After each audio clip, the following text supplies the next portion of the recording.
Modo asks, what do you think about rappers like Kendrick Lamar and J. Cole? Modo, thank you for your question, man. Here's my best answer to that. I love them both. I listen to them regularly. I follow their careers. I love them. I like them a lot, but I have my reservations on them, and because I have to think critically about each song that they put out. I like them as a person. I love their general direction, what they stand for.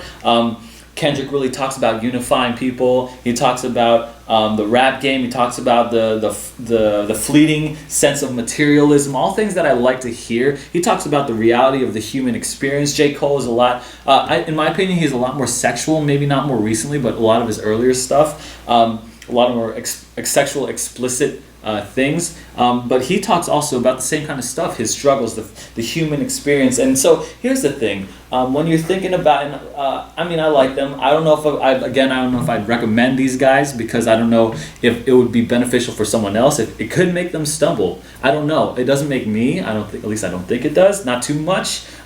Every song has like some kind of influence on you, but I try to really just be cautious when I listen to these guys.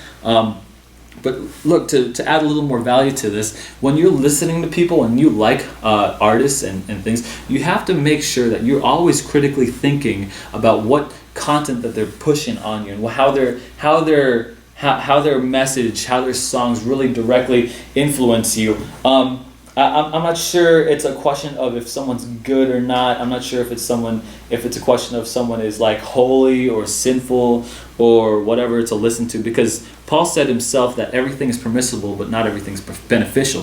So yeah, if I could listen to some things, because I think I'm a little bit more of a mature Christian, but I would never recommend someone who's immature, like a middle schooler in my youth group. I would never recommend that, hey, you know what? Listen to Eminem, he's great. Listen to J. Cole and Kendrick, they're great. No, because you have to be a little more mature. You have to understand. The closer and tighter you are to the gospel and to the message and to God, then the more that life frees up and opens for you. Because then you could experience it and say, hey, you know what? When I listen to someone like Designer and Panda, my heart breaks for them, because my heart breaks for the hood and that lifestyle. Why? Because I'm so tight with the gospel. Not with them, but with the gospel. And that'll lead me into my thinking of different songs. Now I can listen to Kendrick, and if I'm not tight with the gospel and I don't really know the heart of God, then that could lead me away from God rather than to God. See, it's not a matter of individual artists that you can or can't listen to, and how you think about them is how do you think about all artists or anyone out there